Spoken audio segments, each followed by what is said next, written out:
Hello दोस्तों, नमस्कार। मैं हूं सतीश शर्मा। आप देख रहे हैं एवरी नीड। दोस्तों, 2026-27 का जीपीटीपी प्लान बनाने के लिए एक शर्त ये भी है कि आपको आपका ई ग्राम स्वराज पोर्टल पर एडमिन लॉगिन से आपका जो प्रोफाइल है उसको अपडेट करना होगा। और प्रोफाइल अपडेट होने के बाद आपका जो जनपद का लॉगिन ई ग्राम स्वराज पोर्टल का एडमिन लॉगिन BADM लॉगिन, उससे वह प्रोफाइल अप्रूव भी होना जरूरी है। तो आज के इस वीडियो में हम देख रहे हैं ई ग्राम स्वराज पोर्टल पर ग्राम पंचायत अपना लॉगिन करके किस तरह से प्रोफाइल अपडेट करेगी। साथ में मैं ब्लॉक का लॉगिन, जनपद का लॉगिन भी इसमें आपको बताऊंगा। लॉगिन में किस ऑप्शन से जाके आपको ग्राम पंचायत का जो प्रोफाइल अपडेट किया गया है उसको आपको अप्रूव करना है। तो चलिए दोस्तों, शुरू करते हैं।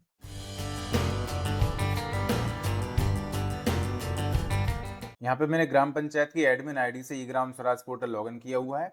यहाँ पे आपको प्रोफाइल अपडेट करने के लिए यहाँ पे पहले तो मीनू पे क्लिक करना होगा। मीनू पे आपको बहुत सारे ऑप्शंस मिलेंगे। यहाँ पे आपको एक ऑप्शन मिलेगा प्रोफाइल मैनेजमेंट, तो आपको इसी पे जाना होगा। यहाँ पे आपको बहुत सारे ऑप्शंस मिल जाते हैं अपडेशन करने के लिए, जैसे इलेक्टेड मेंबर, यदि पंच सरपंच की जानकारी आपको मैनेज करना है, अपडेट करना है, तो वो आप यहाँ से कर सकते हैं। कमेटी मेंबर की जानकारी यहाँ से मैनेज कर सकते हैं। एम्प्लॉय डिटेल, यदि सचिव GRS की जानकारी आपने फीड कर रखी है उसको मैनेज करना, तो यहाँ से कर सकते हैं। इसके अलावा बेसिक प्रोफाइल का भी एक ऑप्शन यहाँ पे दिया गया है, उसको आप देख सकते हैं और उसमें ऐड भी कर सकते हैं। अब इसी में आप देखेंगे सबसे पहला जो ऑप्शन आपको मिल रहा है जनरल प्रोफाइल, इस पे आपको क्लिक करना होगा। यहाँ पे आपको ऐड पे जाना होगा। यहाँ पे सबसे पहले तो आप ये देख लें कि स्टेटस में एन लिखा हुआ है। अभी फिलहाल यहाँ पे कोई भी अपडेशन हमने नहीं किया है। और इससे जस्ट पहले वाला जो ऑप्शन है वो है फ्रीज स्टेटस। तो यहाँ पे आपका यदि जो डेटा है वो फ्रीज हो तो उसको आपको क्लिक करके अनफ्रीज कर लेना है। मैंने यहाँ पे अनफ्रीज कर लिया है इसको, क्योंकि अनफ्रीज करने के बाद ही आप इसको मॉडिफाई कर पाएंगे। तो इन ऑप्शंस में से अभी हमको सबसे पहले मॉडिफाई बटन का ही यूज करना होगा। इसको ओके कर दीजिए। अब यहाँ पे हमने जो ऊपर के ऑप्शंस पहले देखे थे उसके अलावा कुछ और जानकारी यहाँ पे जनरल प्रोफाइल में मॉडिफाई करने के लिए यहाँ पे दिखने लगती है। अब इसमें जो टैब दे रखी है इसमें बहुत सारे ऑप्शंस नए जोड़ दिए गए हैं, तो उनको आपको यहाँ पे अपडेट करना जरूरी है। यदि सरपंच और इसके बाद जो सचिव है इनकी जानकारी आपको अपडेट करना हो तो आप यहाँ से ऊपर के ऑप्शंस यूज कर सकते हैं। इसके अलावा कॉन्टैक्ट डिटेल्स में यहाँ पे और भी कुछ आपको ऐड करना हो, कुछ चेंज करना हो, तो वो आप यहाँ पे कर सकते हैं। पंचायत एमिनिटीज पे जब आप जाएंगे तो यहाँ पे कुछ और नए ऑप्शंस जुड़ गए हैं, इनको आपको भरना जरूरी है, इनको अपडेट करना जरूरी है। इसमें स्टार भी लगे हुए, मैंडेटरी कॉलम है ये। जैसे कि यहाँ पे देख सकते हैं इसमें थर्ड ऑप्शन जो है अवेलेबिलिटी ऑफ टैप वाटर, मतलब नल का कनेक्शन ग्राम पंचायत भवन में है कि नहीं है, तो ये अभी यहाँ पे ये कोई भी ऑप्शन इसमें सिलेक्ट नहीं है, जबकि इस पे स्टार लगा हुआ है, तो इसको आपको सिलेक्ट करना जरूरी है। तो ये इसको मैं, जैसे लगा हुआ है यदि नल कनेक्शन, तो इसको यस कर देते हैं। इसके अलावा अल्टरनेट कोई स्रोत पानी का पंचायत भवन के लिए है, तो उसमें यदि ऑप्शन यहाँ पे 4 दे रखे हैं, इनमें से यदि कोई आपको लगता हो तो वो आप यहाँ पे सिलेक्ट कर सकते हैं। इसके अलावा रेन वाटर हार्वेस्टिंग से संबंधित जानकारी है, रिन्यूएबल एनर्जी से संबंधित जानकारी है, पावर सप्लाई से संबंधित जानकारी है, इलेक्ट्रिसिटी से संबंधित। इसके अलावा और भी नीचे आप स्क्रॉल करेंगे और भी ऑप्शंस यहाँ पे आपको दिखेंगे, तो आपकी पंचायत के हिसाब से इनको सबको आपको अपडेट करना है। इन पे सभी पे टिक लगाना होगा और बाद में आपको नेक्स्ट पे क्लिक करना है। यदि नेक्स्ट पे आप क्लिक नहीं करना चाह रहे तो आप यहाँ से नेक्स्ट टैब पे भी क्लिक करके जा सकते हैं। इस टैब में आपको सर्टिफिकेट्स के संबंध में जानकारी यस नो टिक करना होगा। इसके अलावा अगली जो टैब है वो पेसर डिटेल है, तो यहाँ पे ऑटोमेटिक आपका टिक मिलेगा। इसके अलावा लास्ट वाला जो ऑप्शन है वो फॉरेस्ट एरिया से संबंधित है। यदि आपकी ग्राम पंचायत फॉरेस्ट एरिया को कवर करती है, वन क्षेत्र को कवर करती है, तो उसको आपको यस पे टिक लगाना है। यदि नहीं करती है तो फिर नो पे टिक लगाना है। ये सभी अपडेशन के बाद इसको आपको मॉडिफाई बटन पे क्लिक करना है।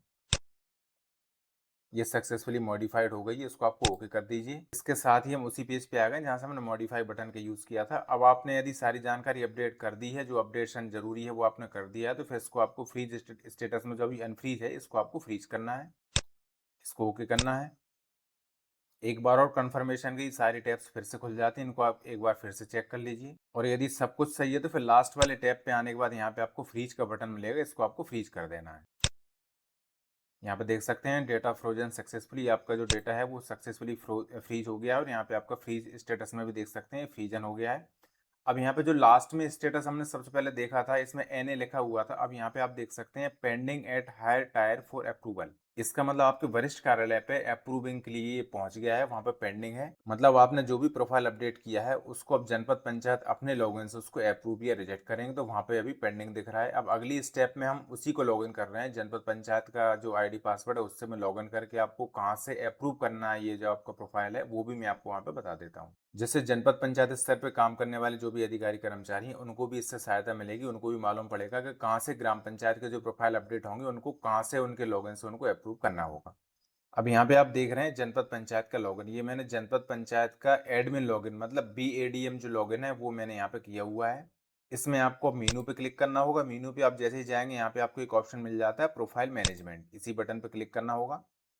यहाँ पे सबसे पहले ही ऑप्शन आपको मिल रहा है जनरल प्रोफाइल। इस पे जब आप क्लिक करेंगे तो यहाँ पे आप देखेंगे सेकंड वाली जो बटन है अप्रूव प्रोफाइल, इस बटन का यूज आपको करना होगा। तो यहाँ पे हम क्लिक कर लेते हैं।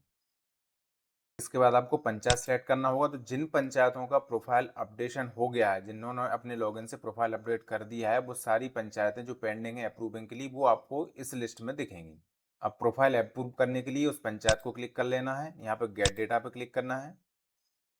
अब पंचायत ने अपने प्रोफाइल में जो जानकारी भरी है वो सारी जानकारी आपको यहाँ पर पूरी दिख रही है। इसको आपको एक बार चेक कर लेना है और सबसे नीचे आपको एक ऑप्शन मिलेगा अप्रूव और रिजेक्ट करने के। यदि आपको जानकारी सब सही लगती हो तो यहाँ पे आपको अप्रूव कर देना है। आप चाहते ही पूरी जानकारी डाउनलोड भी कर सकते हैं, उसका बटन आपको यहाँ पे दिया गया है। अप्रूव करने के लिए अप्रूव पर टिक लगाने के बाद यहाँ पे आपको सबमिट बटन पर क्लिक कर देना है। और यहाँ देख सकते हैं डेटा सेव सक्सेसफुली, मतलब जिस पंचायत का आपने अभी यहाँ पे सिलेक्शन किया था उस पंचायत का जो प्रोफाइल अपडेट था वो आपने सक्सेसफुली अप्रूव कर दिया है। तो जनपद पंचायत के लॉगिन से प्रोफाइल अप्रूव करने की यही प्रोसेस थी। इसके अलावा मैं फिर से ग्राम पंचायत का लॉगिन करके आपको स्टेटस भी एक बार चेक करा देता हूँ। यहाँ पे मैंने फिर से ग्राम पंचायत का लॉगिन कर लिया है। इसमें आपको मेनू में जाना होगा, प्रोफाइल मैनेजमेंट में जाना होगा। सबसे पहले ये ऑप्शन जनरल प्रोफाइल, इस पे क्लिक करना है, ऐड पे जाना है। इस स्क्रीन में आप देखेंगे यहाँ पे स्टेटस में जो पेंडिंग लिखा हुआ था वो जनपद से अप्रूव होने के बाद यहाँ पे स्टेटस में अप्रूव लिखा आ गया है। पंचायत द्वारा प्रोफाइल अपडेट करने के बाद जब तक जनपद पंचायत से अप्रूव नहीं होगा, यहाँ पे स्टेटस में अप्रूव लिखा नहीं आएगा, तब तक आप इसमें आगे प्रोसेस नहीं कर पाएंगे जीपीडीपी से संबंधित। इसलिए आप इसको स्टेटस को चेक कर लीजिए, अप्रूव्ड लिखा आ गया, इसके बाद आप जीपीडीपी की अगली प्रक्रिया के लिए आगे बढ़ सकते हैं। अब यहाँ पे मैं सभी ग्राम पंचायत और जनपद पंचायतों से निवेदन करूंगा कि ये जो प्रोसेस मैंने आपको बताई है प्रोफाइल अपडेशन वाली और अप्रूविंग वाली, ये प्रक्रिया आप करके रख लीजिए, क्योंकि जल्द ही जीपीटीपी 2026-27 की प्रोसेस पोर्टल पर शुरू होने वाली है। तो उसको करने के लिए आपको ये सारी प्रक्रिया करना आवश्यक रहेगा। तो इसलिए आप ये सारी तैयारी प्रोफाइल अपडेशन और उसको अप्रूविंग करने की तैयारी करके रखें। जल्द ही मैं नया वीडियो लेके आऊंगा जिसमें आपको जीपीटीपी 2026-27 की जो नेक्स्ट प्रोसेस है, अगली प्रक्रिया, उसके बारे में आपको अवगत कराऊंगा। धन्यवाद।